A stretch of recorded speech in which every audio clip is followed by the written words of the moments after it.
Hi guys, it's Jamie. It's Belinda. And we are back with more Buffy, Season 1 review. Wrap up, I guess I should say. We just finished the first season of Buffy, so we're going to talk about it, touch on all the things that we might have skipped over. Belinda's had a lot of time to think about all the episodes now and wrote down some notes. So we'll talk about it. And yeah, I'm excited to get into it. We did get some beer. So we have beer and Buffy today. Nice drunken chat. It'll be great. Oh no. Oh no. Yeah. Well, See beer. See what it does to me? Oh no. She's going to fall asleep in the review, guys. I'll be talking to myself. Yeah. I hope you like what she has to say. You ready to talk about Buffy? Sure. Okay, let's start at the beginning. Oh gosh. Welcome to the Hellmouth. That's right. Wait. The Hellmouth. Yeah, that's right. The Hellmouth. Yeah. That's what I remember.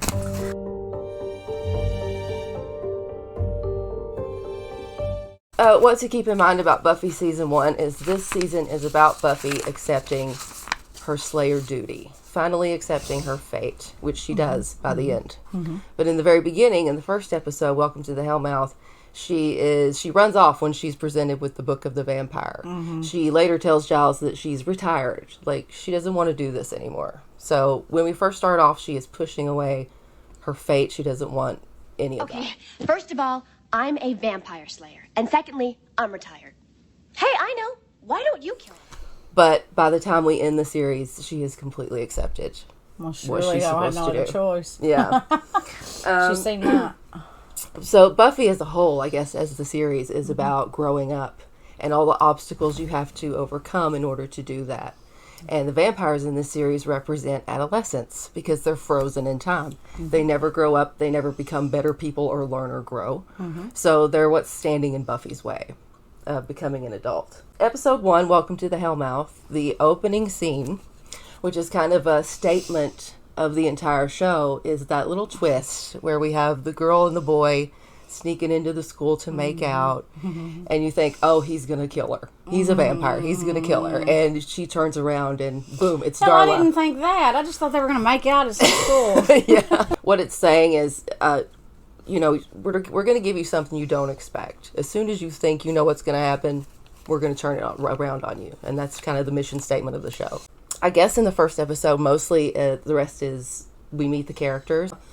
We meet the mains. And we learn that Sunnydale is prone to monsters and curses and just weird shit happening because of the Hellmouth. Things are attracted to the Hellmouth, and Hell, by day 3, we done killed 10 people. yeah, but the third day of school, everyone had died. I mean, can you imagine starting at a new school and this is the school that you start at, where your classmates are dying and It wouldn't be so boring, would it? bursting into flames and shit like that? I might enjoy watching that. So I should say, Welcome to the Hellmouth and the Harvest. Right. Kind of combined. This is where we meet everyone. I do like the little fake out that Eric Balfour is in the show because his name is in the credits in the first episode, and you think, oh, he's going to be in the show throughout the entire show, but he's not. He dies in episode 2. Yeah. But they did that on purpose to make you think that he was going to live, so they put him in the credits, which I thought was pretty smart. Who else do we meet? Cordelia. Yeah. We meet Cordelia, and she's instantly a bully. You know instantly that she's one of those girls you went to high school with. We all had them, who were rich and were popular and had all the best friends, and, everybody loves her. Thank you so much for how much you love me, in her speech. That's what I told everybody all the time. We met Giles, which you kind of instantly We met. gravitate to him because he has all the information that you're Right. kind of craving to know what's going on. Buffy meets Angel. He gives her that silver cross. Yep. Then we have, of course, Buffy's mom. Joyce. Joyce. Yeah. And we find out that she doesn't know anything. She's clueless. She don't clueless know about anything. what's going on. One of the symbolic things I like in the first episode, I think it's in the first episode, it might be in the Harvest, is when Buffy goes home to get her weapons. And she pulls out her hope chest. And she opens it up, and on top are all these girly, frilly things. And then she takes the top off, and it's all weapons on the bottom. So it's kind of symbolic of who she wants to be and who she is, and what's on the surface and what's hiding beneath. Oh yeah, just a couple of things I wanted to point out. which I thought were really smart as far as the writing. The vamp face. The reason they didn't have vampires walk around looking like people the whole time is because Joss thought it would be weird for Buffy to be killing people who look normal. And the other thing was the dusting, which is really smart. Vampires turn into dust when you kill them, so that they don't have to explain what happens to the bodies. They don't have to explain who cleans them up or what happens. They just disappear, so that was good too. And also, it takes the blood out of the equation for kids who are watching it, and they don't want blood in the show. Yeah, she never gets messy either. No, she always she can crawl through the sewers. Now that you pointed that out, this is just jump in so holes and everything, and she's just cleaner than ever. Clean and looks great. That's the first 2 opening episodes. Really good. I think the pilot for the show is just very strong. It introduces you to this world so clearly, and you know what's going on, especially after these first 2. And you know all the characters really well. Do you want to say anything else about the first 2? Oh, no. You nailed it.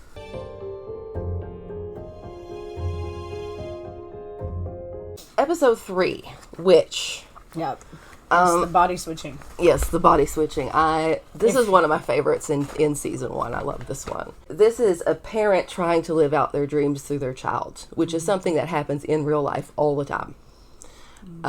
This, of course, is a little bit more extreme. You see in the beginning of this episode, Buffy goes to tell her mom that she's trying out for cheerleading, and she says, "Oh, good, it'll keep you out of trouble." But her mom seems really disconnected in that scene, like she's barely listening to her or what she's saying. And Buffy says, Amy's mom practices with her 6 hours a day. And Joyce kind of blows that off as Amy's mom just not having anything else to do.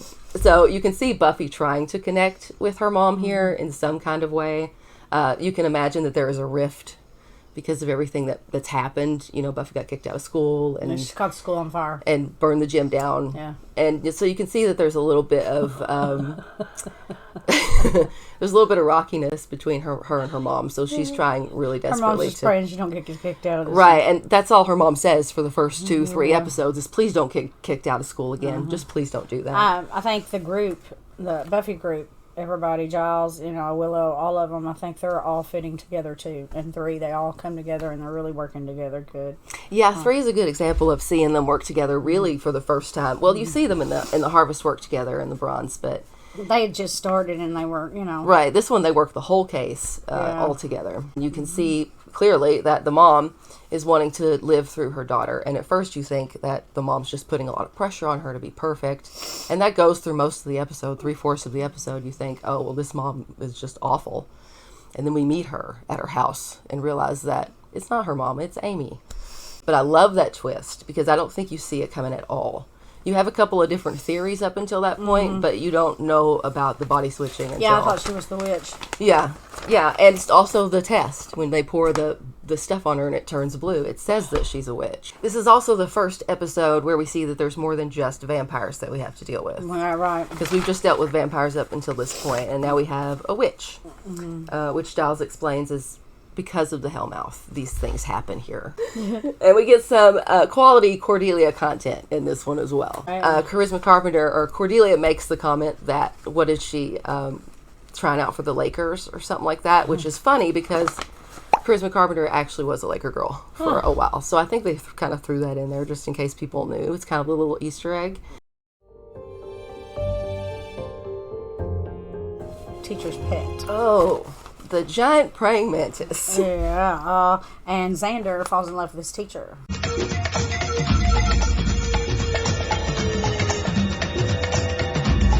Right. I got so many comments about that praying mantis, and I learned a lot of stuff.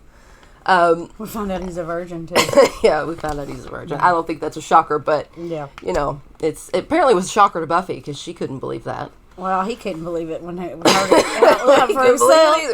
I think it basically reflected on Xander and who he was as an individual person. Yeah. And we'll introduce her to her insect reflection.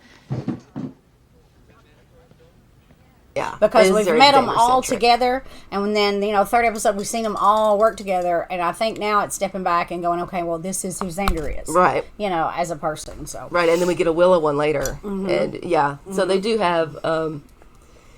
focus-centric episode on certain characters, which I love that. And this is the first one we get, and it's Xander-centric. Yes. Yeah, this pretty much it sums it up. It shows you that Xander is what you think he is. He's a 16-year-old horny little boy. Also, this is the episode where Buffy gets Angel's leather jacket. Oh, okay. People talk about Buffy like she's some kind of airhead. But in this episode, she's the one who figures out what's going on. She's the one that figures out that the teacher is the praying mantis. When she goes to Giles and says, I think something weird's going on with Mrs. French, he kind of thinks she's just being paranoid or whatever. And all she had to do was see the vampire scare Mrs. French off, or Mrs. French scare the vampire off, and her head turn all the way around. And that's it. And she was like, okay, she's I don't a praying know mantis. what it would take for y'all to think something. Right, like she's a praying mantis. I don't know. I'm not arguing. She's a praying mantis. That does it for me. Yeah. And then we have her use of the clawed vampire, where she uses him as a tracker to find Mrs. French, which I think is pretty funny. She's like holding him, walking by the houses, and he's like, "Arr!" She's like, "Oh, this is it." Fort guy. He's Fort guy. The praying mantis costume, the giant praying mantis, was actually on Babylon 5. It was on that show. A lot of people love that show. And it was rented from that show, which is why they couldn't make contact with it because they didn't want to tear it up. So the fight is totally in shadow. All you see is the shadow because they couldn't touch it because it wasn't theirs. So that praying mantis had a great career. He was on 2 huge shows. Wow. Yeah, so that's he deserves an Oscar for that. He does. Give him an award. Give him a little Emmy. It's kind of one of the low-rated episodes in the series and in this season, but I've grown to kind of appreciate it. It's not. It is definitely. It's not the worst one of this season, I don't think. Right.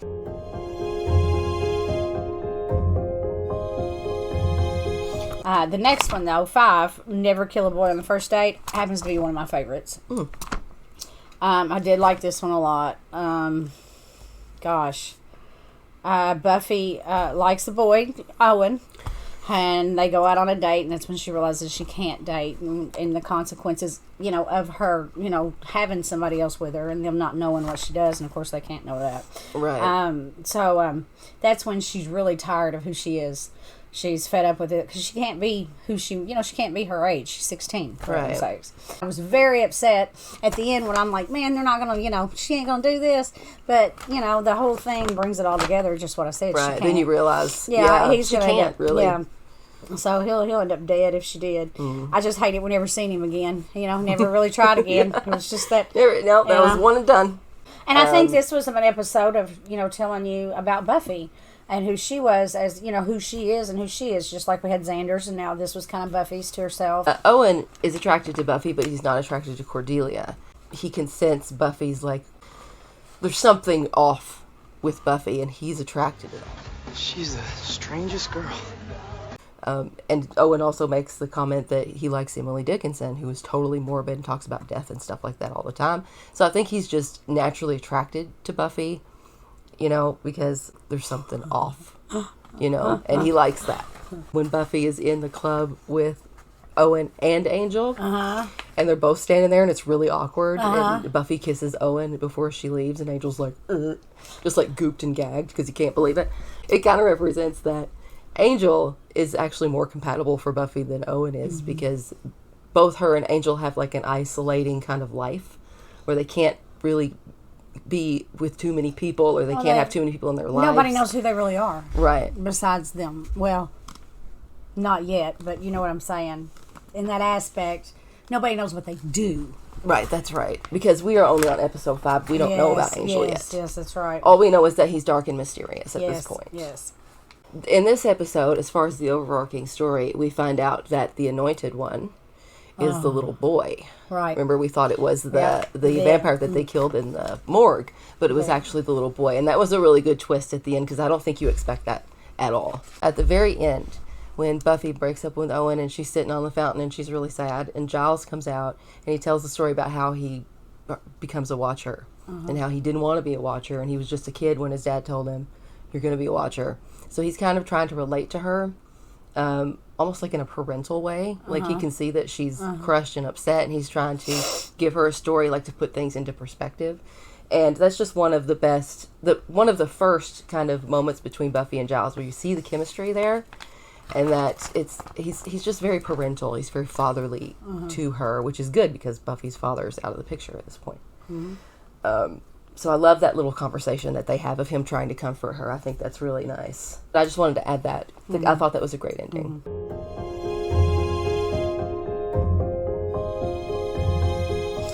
The pack is number 6, and Xander becomes taken over by hyenas. And he was a pervert. And he kept coming on to Buffy, which was really funny. Yeah, we do have to talk about that really uncomfortable. She didn't get it, what the heck was, what. Right, but again, she goes to Giles and says, there's something wrong with Xander. Right. And he's like, oh, he's just a teenage boy. This episode centers around bullying. There's a lot of bullying going on in this episode with the whole pack, and it also represents cliques in high school. Cliques, you had the popular kids and the mean kids and the jocks and the nerds and all that. And so Xander's kind of a part of this clique. And this is when Willow actually listened to her gut and not her heart. Right. And she learned how to turn Xander away when he was begging, because, Willow's in love with Xander, and she really, really wants to believe him. I mean, but, and 9 times out of 10, stupid idiots would have just said, okay, well, you got to give him a chance, and we probably would have done it. Right. Just out of love. But Willow's very smart she there. didn't, she didn't, and she held it, she held her own. Yeah, she did a little test. Like, she walked up to the cage and was kind of going to try to, I think, reach out to him, and he grabs her, and she's like, well, now I know for sure I can't trust you, which I love that. This is another example of Buffy knowing what's going on before everybody else. She just senses things. She knows what's going on, and she's learning, too, as a Slayer, to trust her instincts, her feelings about things. This was a good one. It wasn't one of my favorites. Yeah. By no means, but, I mean, it had its points, I guess. It was funny. I mean, Willow couldn't stand it. Willow was a little jealous. But I think this is when Willow decided just to lay off for a minute. Yeah, I mean, she was creeped out because he was so mean to her. Yes, and she laid off because, we'll find out coming on what she gets into. But yeah, she kind of backed away from Xander for a split second. We also lost Flute. Oh yeah, this is R.I.P. Mr. Flutie and the pig Herbert. Yeah. So this episode is the one that says, you know what? Guess what? People die. Because we lost Flutie in this episode. And you're like, whoa. Up at this point, nobody's really died. Right. Except Jesse. It does happen. Right. It does happen. So this is saying, yeah, it does happen. Humans die, and the school is very dangerous. And that's sort of the takeaway from that one. Well, there's a music video in the middle of that episode, which I didn't appreciate. It's just way too long, I agree. One eternity later. And I'm waiting in line.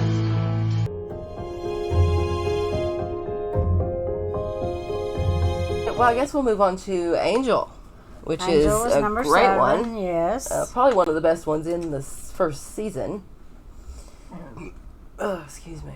We find out that Angel is a vampire with a soul. Yes. And we learn the whole backstory of how that happened to him.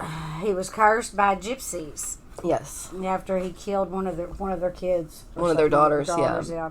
And he was very bad for the first 200 years. He was a real bad vampire, apparently. Right, there's stuff written about him. And that's why he feels feels so guilty and why he feels the need to help. Right. And, of course, this is where Buffy finds out at the end, he's... Right, and he tells her the whole story and everything. Yeah.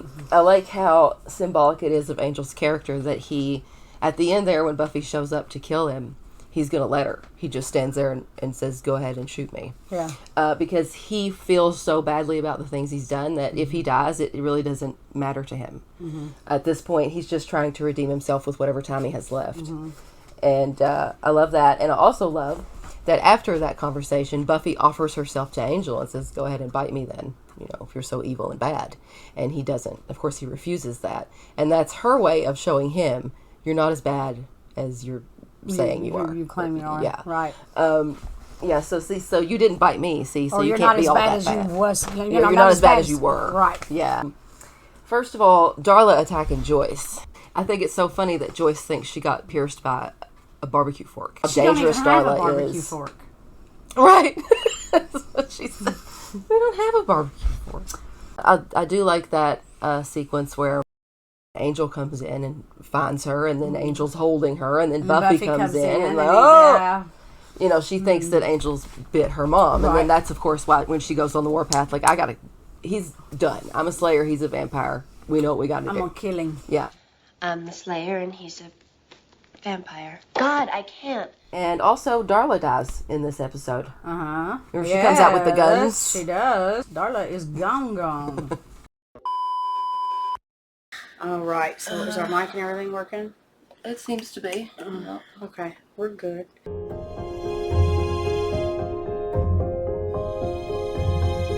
This one, I will tell you, I think is the worst. This was my least favorite episode of one that I could have just really done without. It was the iRobot Eugene. If you're not jacked in, you're not alive. I just didn't like this episode. And, you said this was, one. It's not that I didn't like it. I mean, it's Buffy. It was, it was better than, but out of all of them I've seen, I think this is my bottom one. That's and, understandable. the robot was like, what'd you call it? A generic Power Ranger. Yeah, a Power Ranger villain.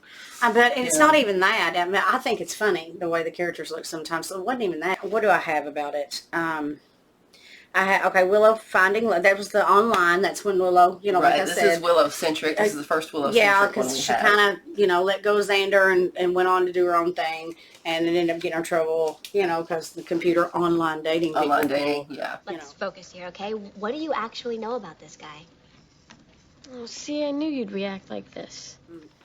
She did end up listening to herself again in this episode, though. Mm-hmm. You know what I mean? Mm-hmm. She's very, very strong. Willow is, as weak as Willow looks, I think she's very strong inside. Mm-hmm. And I think that's why this was the way it was written, is to turn and spin around and do it again. Not only did she do it with Xander, she backed out of this one too, thinking, wait a minute, something's not right. Right. I didn't tell him that, or this wasn't said right, and she's listening to herself. Picks up on those red flags. So yeah, that was I think they just wanted to really instill that she's not as weak as you think. Right. Very strong-minded. Yeah. And this is where we meet Jenny. Right. This is Jenny Calendar's first episode, and we know that she's a recurring character because she's in the last episode as well. This is the unalive incident that happens, right, which is really dark. Yes. It's a quick scene. Buffy comes in and sees, but it's the whole thing around it, though. The fact that he didn't do it himself, and he was portrayed out. That's huge, especially in some type of Catholic religion or anything. That's very big. Right. It's very bad. It's a really dark moment. Mm-hmm. But again, it's showing you that people die here, and they die in really weird, fucked up ways. Yeah. So.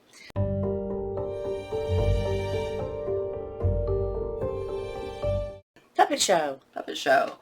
Now this one, this one just has great moments in it. It's not a great episode, but it has some of the best moments. I think it was a funny one. Yeah. I think it was funny all because of the fact of, Giles had to do the talent show, and the gang's all teasing him about the talent show, and then the next thing you know, the gang has to do the talent show because they got in trouble, and that was fun. And this one, a puppet demon slayer is trying to kill the last demon who's trying to come to life by stealing body parts. And he thinks that demon is Buffy because she's so strong. And then, of course, in the middle of the episode, they find out that they're on the same side. Right. So that's kind of the premise for that episode. Mm-hmm. The creepy puppet, I think, is great, like classic horror tropes that, you'd see in like old horror movies, the killer puppet and stuff like that. I think it's a nice callback to that. Mm-hmm. We meet Snyder, too. Yes, new principal. My predecessor, Mr. Flutie, may have gone in for all that touchy-feely relating nonsense, but he was eaten. You're in my world now. There are things I will not tolerate. Students loitering on campus after school. Horrible murders with hearts being removed. And also smoking. Yeah, I love him.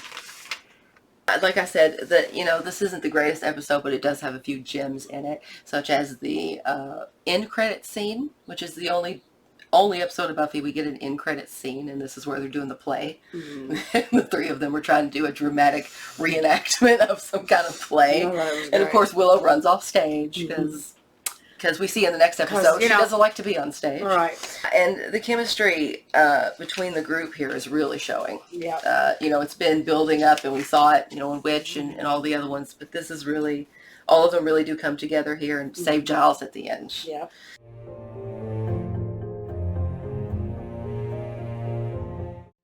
This is Nightmares. And this was my second favorite. I do like this one too.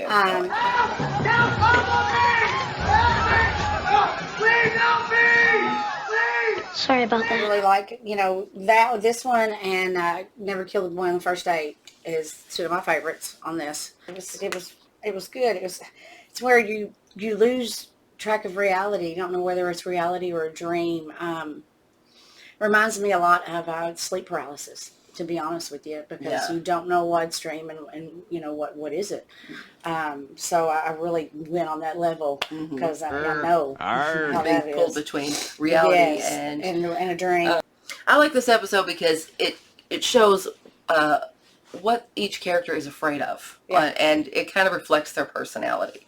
Like Xander and Cordelia are afraid of really simple things. Xander's afraid of a clown. Cordelia is afraid that her hair will be bad. These are people who haven't experienced real trauma, if these are the things that they're afraid of. To whereas Giles is afraid of losing Buffy. Right. That was He's afraid he'll be the fault of Buffy dying. So it goes like from the bottom to the hair all the way up to death and how tormented he was, thinking that he caused this. What was Buffy's worst nightmare? Becoming a vampire. That and the Master. She had to. She saw him out, and that was terrifying to her. Oh, we also get a little glimpse that Buffy might be afraid that she caused her parents' divorce, and then we get that her father coming in and sort of rejecting her.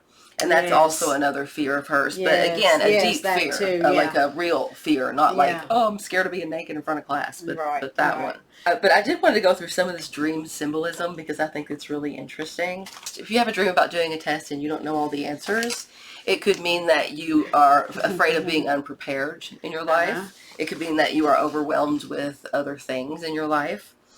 It could mean you're not ready for what's to come. Yeah. If you dream about clowns, it could mean that you're just afraid of clowns, but it also could mean just what it is, guys. But it also could mean that you were laughed at recently, or that you've been embarrassed, and that's funny that's what Xander dreams about because he was recently laughed at and embarrassed in the classroom. He found out he was a virgin. Yeah, and that was a bit embarrassing, and also that he ate a pig was embarrassing. Not remembering your lines, in a play, or like being in a dream and not knowing what you're supposed to do could mean that you're afraid of not being prepared, or you feel like you're being put to a test that you're afraid you can't pass. So this is things like, if you guys dream about this stuff, I know I've had a version of the not knowing your lines dream before. It is terrifying in the moment. You really think, oh my God. And there's wasps in here. And if you dream of wasps, it means you're hostile and aggressive. Ooh. But you said snakes. Really? Yes, snakes. So I wrote that down. Snakes means that if you dream about snakes, it means that there may be a toxic person in your life, someone who can give you immediate danger in your life. That makes sense. Yeah, it makes so much sense. Wow. And a lot of these things, like being naked in class, or having your mom embarrass you, which is something that happened in the episode with a student. This just is loss of control, being afraid that you can't control the things that are going on in your life. So yeah, a lot of these dreams mean really cool stuff, and like if you wanted to dig deeper into what the dreams mean, I think whoever wrote this episode probably did that, to dig into what the dreams actually mean and what they could be translated into, and it makes sense when you go back and look at some of the dreams that they had. So I thought that was really interesting. But I'm like you, I do like this episode a lot. It's one of my favorites in the series, in the first season, because we get to see a lot of character development here. Get to see a lot of it.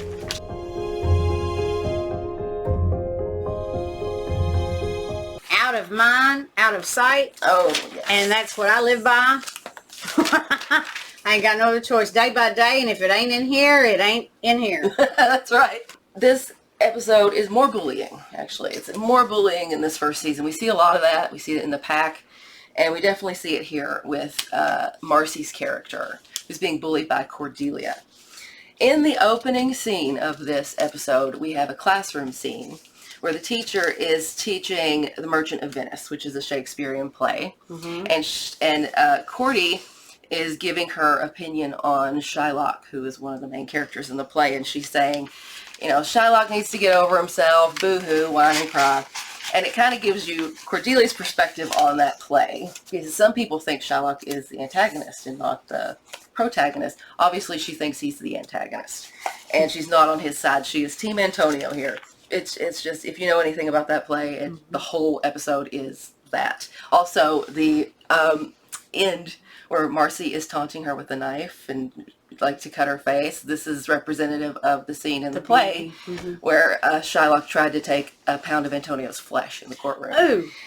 Yeah, I love that. I just think it's so cool. Oh, this is really the first Cordelia-centric episode that we get. This is all about me. Me. Yeah, Marcy is played by Clea Duvall. Who went on to, she's in movies and she's in American Horror Story and stuff like that now, but of course she was just a young actor here.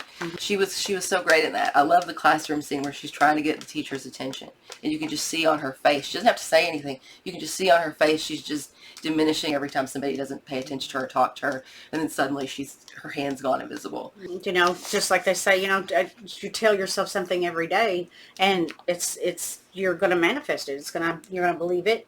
When you believe it, it happens, and that's the way it is. Of course, you're supposed to tell yourself good stuff every day, not the fact that you're not there and not invisible, but you know, that's just vice versa of that saying, and manifest, you know, when you manifest things. So I like that. That's kind of she was was my thing, and I understood that very, she very felt well. so insignificant that she manifested to being invisible. Invisible, yeah. We get a moment with Cordelia here in talking to Buffy about being popular and what it means to her. I can be surrounded by people and be completely alone.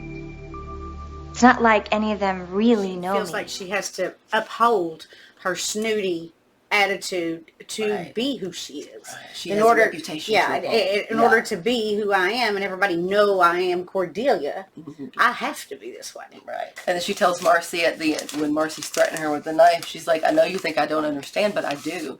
And if she had said that without us hearing the conversation, we would have been like, girl, whatever. Yeah. But because we heard the conversation, we were like, oh, she really does understand. Yeah. And at the end of that episode, which is great, Marcy gets taken off by the men in black. Yeah. The men in black come and take her off to go into a classroom of invisible people and be taught to be assassin. She don't come back and kick somebody's ass. Right. Shit. Right. I just thought that was so just an ending. It didn't have to be that. Right. But it was a Buffy-esque ending for sure. Yeah. What would you do if you could become invisible? Oh my gosh. You know, it would be a total flip for me. I know she was really sad about it and all, but I think I would just. I think I'd like it. Me too. That's my point. I would just. I mean, we could do voiceovers. I mean, there would be nobody going, hey, do this. We need to go here. We need to get this. We got to do this. This dog just shit. Or, I'm invisible. I don't hear nothing. I'm invisible. You can't make me do shit. You can't even talk to me. You know where I'm at. That, yeah. See, I guess that's the age thing. Yeah. I would much rather be invisible. Yeah, we've had enough attention. Now we just want to be left alone. That's getting older.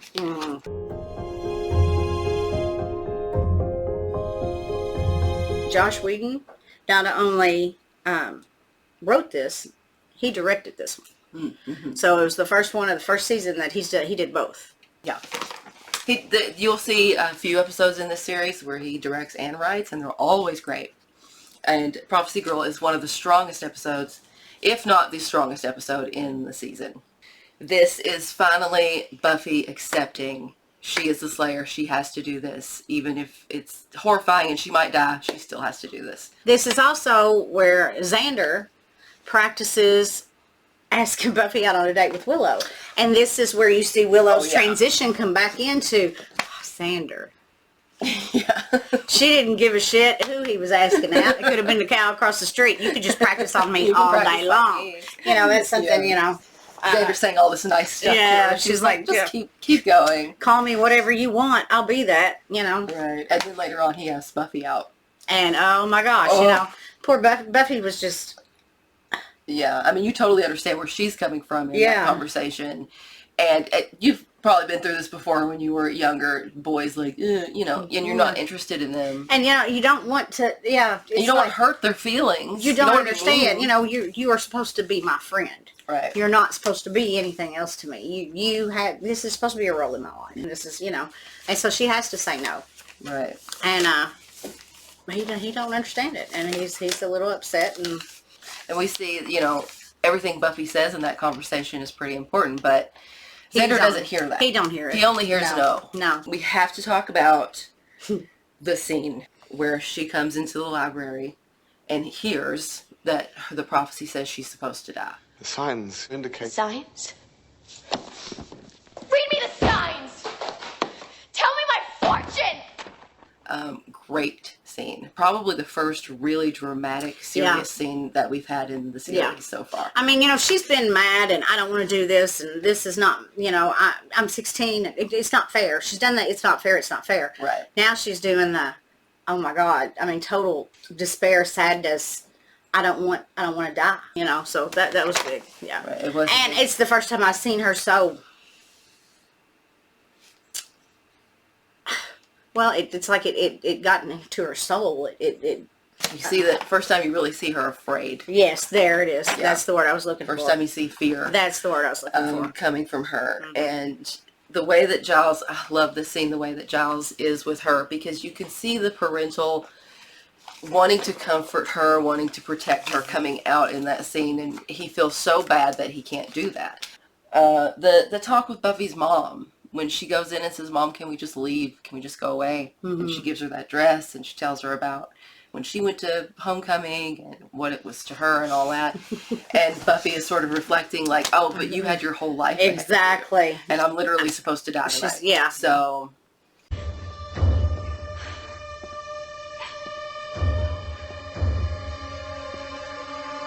when she talks to Willow about that, and she sees how destroyed Willow is over that, I think knows in that right moment, then and there, she's right there. Yeah, she don't have another choice. Yeah, there isn't somebody I can just pass this down to.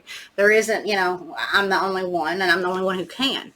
So am I going to let this happen to each individual person I know, including my mom, you know, Willow, or, you know, is this what's going to happen? Right. Or am I have to stop it? And he tells her that he couldn't leave unless she showed up. He says the prophecies are tricky things because they don't tell you everything. Right. And so when she realizes that, it's like, oh my God, and you can see the tears coming down. Yep. It's something else. And then he bites her and he gets some of that Slayer blood, which makes him stronger. Yeah, and he's able to break out of that. All he needed was that Slayer blood. And then, of course, he drops her into the water, assuming that she's going to drown.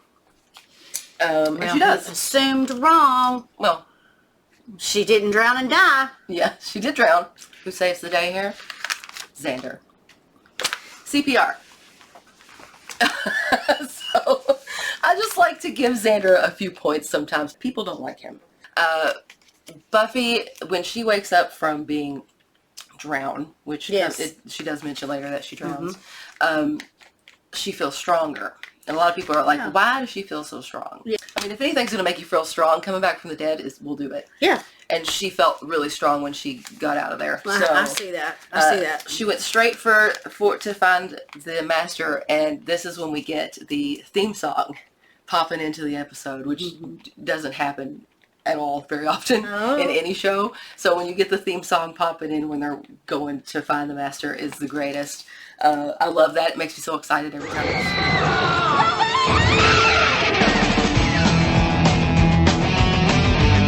I'm like, yes.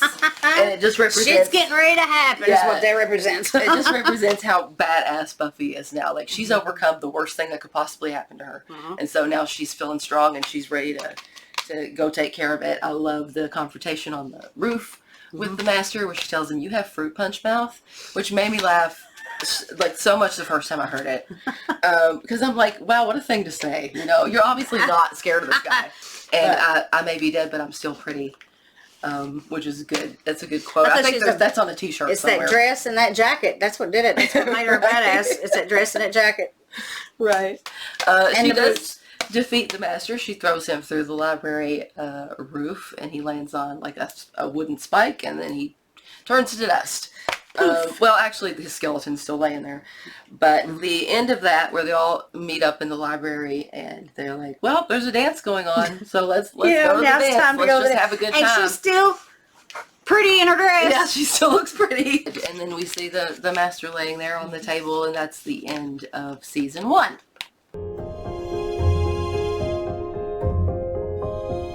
I did want to do like season 2 predictions, like what you think is going to happen. I think we're going to have fun with this new principal in next season too. Oh, you think so? You think Snyder will come into play? Oh yeah, that's what I think. I think I think Xander's going to be a little titty baby stomping his feet for a little while.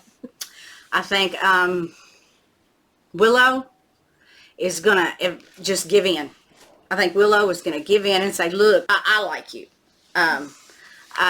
Let's see what else. I think Willow's going to finally come out and say, "I like you"? I think she will. I think Giles going to be hitting every book in the damn library more harder than what he was because of what happened and what he's seen. I think that Buffy is going to be set in her life now. I think she's going to be okay with who she is. I think she's not going to fight it anymore like she did a lot in this season. I think she's strictly knows it's her. I think there's going to be a villain. And I think it's going to be the little boy. I don't know how or why or how he got into it, but I think something with that's going to come. Right. We still have him to deal with. I think Buffy's mom is going to be just as clueless as ever. And I think, who am I missing? What do you think's going to happen with Cordelia in season 2? Oh, Cordelia. I think Cordelia is going to be her normal self. I think that she's just, she's going to be the way she is, and that's the way it is. Yeah. I don't know about the new ones I've met. I don't know too much about Jenny yet, and I don't know too much about Sawyer. Was that his name? Snyder. Don't know too much about him yet, so I can't really predict on them. Let's see, who else? Yeah, who else am I missing? Angel. Oh, yeah. What's going to happen with Angel in season 2? I think she trusts him more, and I think there's going to be more intimate moments, but I think it's going to scare Angel. I think it's going to back him off. But I think Buffy's going to realize that, she this is her life. It is what it is. And it's not like she's going to get a boyfriend and have one. She can't. And I think her feelings are going to turn towards more for Angel rather than against him, but, regardless of who he is, because just like he didn't pick it. Right. And I think she's going to make reasons why it's okay for him to be who he is. And, well, they're drawn together naturally because they both have to kind of be isolated from other people. Mm-hmm. So that with the understanding of that, they kind of just want to draw to each other. They know what they do. It's not like you can just go, okay, I need a boyfriend, but I have to tell him what to do first. You can't do that. It's not going to work. That's where I'm going with this. Okay. Well, and I think Buffy's going to kick ass. Yeah, well, that's a safe prediction. I guess that is the season 1 wrap-up of Buffy the Vampire Slayer. I hope you enjoyed this video. And I hope you guys stay around, like, and subscribe to see me go into the second season. Thank you to all of our new supporters, our new subscribers, our new Patreons. We appreciate you guys so much. Yeah, this is growing really fast, and a lot of people are catching on to us, and we're just really happy about that. I can't wait to see how many of these I got right. Yeah. What you were right about? Yeah. Yeah, so this is good. I really enjoy talking about Buffy. Obviously, I've done nothing but talk this entire video. But yeah, it's such a good show, and we've enjoyed so far watching it together. That's another thing. I'm thrilled that I get to share this with you. Yeah. Like, this is my favorite show of all time. Like, yay, she's watching it finally. We're going to watch it on. We're going on to the next, guys. Yes, we're going on to the next. Make sure to subscribe if you like this video. Leave a like, and check out our Patreon for full reactions to movies, TV shows like Game of Thrones, Stranger Things, and now Buffy. Okay. Thank you guys for joining us for this season 1 wrap up. We are on to season 2, and we will see you in the next one. Bye. Bye.